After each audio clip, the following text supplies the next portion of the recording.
everybody, welcome back. Today I will be reviewing Nevermoor by Jessica Townsend. Nevermoor is middle grade high fantasy and I am going to read the synopsis for you. Not only does Morrigan Crow's curse mean she's blamed for all the bad luck, she's also destined to die on her 11th birthday.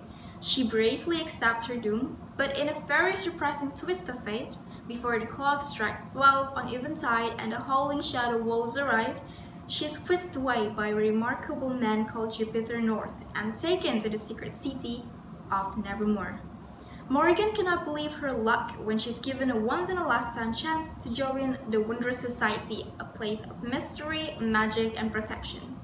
Only first she must pass 4 impossible trials using an exceptional talent, which she doesn't have. Racing against time, can Morrigan claim her place in this wild, wondrous city before the shadows catch up with her? You must read the book to know. So, to make a conclusion of that, this girl is Morrigan Crow. She is 11 years old and she was born on eventide. Eventide is a day or time when every babies were born on that day is considered living walking bad luck, and everybody in the town blames her for everything that goes wrong, including the breakup or a natural disaster, everything. And everybody pretty much hate her, including her own family. Every eventide kids are destined to die on her or his 11th or 12th birthday, and their reaper are wolf shadows, so that's like really scary for an 11 years old, even maybe for adults. People have been saying that this is the next Harry Potter. Everybody have been saying that this reminds them of Harry Potter and that they have the same vibe of a magical world, but they don't have like the same plot or something. They have their own stories. Nevermoor is Nevermoor. I bought this book because I wanted to see it myself. Sadly, when I was reading it, I couldn't help but compare it to Harry Potter. It's not a great experience. You should not compare a book to any other book, especially when the book is your legit favorite of all time. Because I had high expectation, and then when the expectation doesn't meet the reality, I was kind of like slightly disappointed. I tried not to compare it to Harry Potter, but my evil mind just works on its own. You know, this shouldn't be the next Harry Potter, this should be the first Nevermoor. If you decide to read it, you have to read it as it is. Just don't think of any other book, just think of it as Nevermoor. Oh yeah, by the way, I have to show you the inside of the jacket. There. It's so different, isn't it? I don't really like the cover, the jacket I mean, but the hardcover is lovable. I don't know what I'm talking like that, but it's really wonderful. It's wonderful. It's really wonderful. And yeah, this is the wolf shadow that I told you about, the Reaper of Eventide Kids.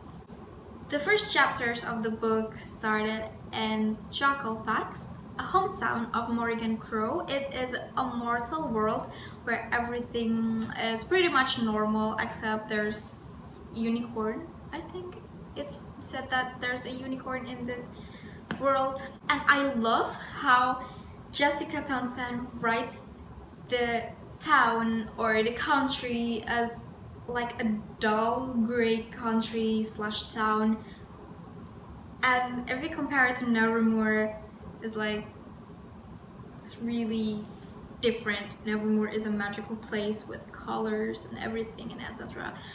So I really love the contrast, and I love the dullness, the grayness of this Chocolfax. It's crispy to me. By the way, this is the first book of the series. I don't know how many books will be in the series, but there is already the second book, which is Wondrous. I haven't read that, but I am thinking of reading the book.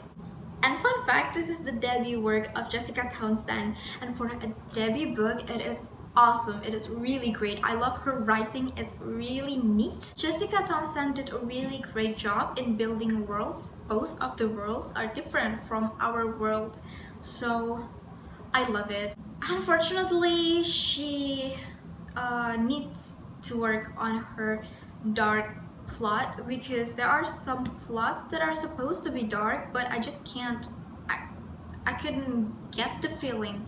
There's no feeling evil enough, there's no fear scary enough. So I hope in the next books she can work on that. The characters Jessica created are also adorable. All of them are lovable, except that one little kid that is like a female version of Draco Malfoy, and she's really annoying. And maybe that's the outcome of a good writing, because we all can hate her.